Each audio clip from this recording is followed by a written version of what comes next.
सुबह के करीब 8 बजे थे। सवेरे सवेरे पुलिस स्टेशन में एक फ़ोन जाता है और फ़ोन करने वाली एक महिला थी। उसने फ़ोन करके बताया, हमारे गांव में नींव की खुदाई हो रही है। नींव की खुदाई होते समय उसमें बहुत सारा सोना चांदी और भी कई चीज़ें निकल रही हैं। हो सकता है गांव वालों में मारपीट या दंगा भी हो जाए। इतना कहकर महिला ने फ़ोन काट दिया और पुलिस मौके पर पहुंचकर देखती है तो दंग रह जाती है। वो जो ज़मीन थी जहां पर नींव की खुदाई हो रही थी, वहां पर पहले से ही घर बना था। कई साल पहले वहां पर घर बना हुआ था। वो जो ज़मीन थी जहां पर नींव की खुदाई हो रही थी, वहां पर एक ऊंचा टीला जैसा था। इस कहानी में जो आगे चीज़ें उभर कर आई वो आपको चकित कर देंगी। हकीकत में अगर बात की जाए तो वह ज़मीन रमेश के पूर्वजों की थी। रमेश के पूर्वज वहाँ पर रहते थे, उनका वहाँ पर घर था और कई साल पहले रमेश ने उस घर को बेच दिया था और अपना घर खेत में जाकर बना लिया और उस मकान को नरेश ने खरीदा था और रमेश ने उस घर को तोड़वा डाला, अपनी ईंटें उठा ले गए और जो ज़मीन बची वो नरेश के हाथों बेच दिया। और मकान जब तोड़ा गया था तो ज़मीन के बराबर तोड़ा गया था। ज़मीन के अंदर जो नींव थी वो बाकी थी। ये कई साल पहले की बात है और अब नरेश ने वहाँ पर घर बनाने की सोची। जो नींव बची थी ज़मीन के अंदर थी, ऊपर से मकान तोड़ लिया था। वो नींव नरेश खुदवाने लगा क्योंकि उसे वहाँ पर घर बनाना था। उसी नींव की खुदाई हो रही थी। नरेश ने जेसीबी मंगाई और पुरानी जो नींव थी उसकी खुदाई करने लगे।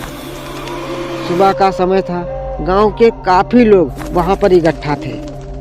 बच्चे बूढ़े जवान हर कोई वहीं पर खड़ा था। लोग देख रहे थे। थोड़ी बहुत खुदाई हो चुकी थी। जेसीबी से मिट्टी और ईंटा निकल रहा था। तभी लोगों की नज़र उस मिट्टी पर पड़ी जहां पर जेसीबी मिट्टी को इकट्ठा कर रही थी। वहां पर लोगों ने देखा तो चकित रह गए। वहां पर सोने और चांदी के जेवरात पड़े थे, चांदी के सिक्के पड़े थे उसी मिट्टी पर। इतना देखते ही गांव में हड़कंप मच गया। काफ़ी लोग वहां पर इकट्ठा थे और भी ज़्यादा भीड़ लग गई। जेसीबी से जितनी बार मिट्टी और ईंटा निकाला जाता, हर बार पैसे निकलते। गांव वालों ने अपनी अपनी जेबें भरना शुरू कर दिया। इतने में ही रमेश आ गए, जिनके पूर्वजों का वहाँ पर मकान था। उनका कहना था ये पैसा हमारा है, हमारे पूर्वजों का है, क्योंकि ये घर हमारा था पहले और इस पैसे को हमारे पूर्वजों ने यहाँ पर रखा होगा। और नरेश कह रहे थे ये ज़मीन हमने खरीदी है, ये पैसा हमारा है। ये दोनों लोग आपस में झगड़ा कर रहे थे और गांव वाले अपनी अपनी जेबें भर रहे थे। इतने में ही पुलिस आ गई। पुलिस ने झगड़े को शांत करवाया, सारे चांदी के सिक्कों को इकट्ठा करवाया और उन पैसों को पुलिस ने अपने कब्जे में ले लिया। अब सोचने वाली बात यह है कि इतने सारे पैसे उस जगह पर कैसे आए, आखिर किसने रखा होगा वहाँ पर, वो भी इतने सारे पैसे। और पैसे माटी के घड़े में थे। जितनी बार जेसीबी मिट्टी और ईंटा निकालती, हर बार पैसे निकलते और साथ में घड़े के कुछ टुकड़े।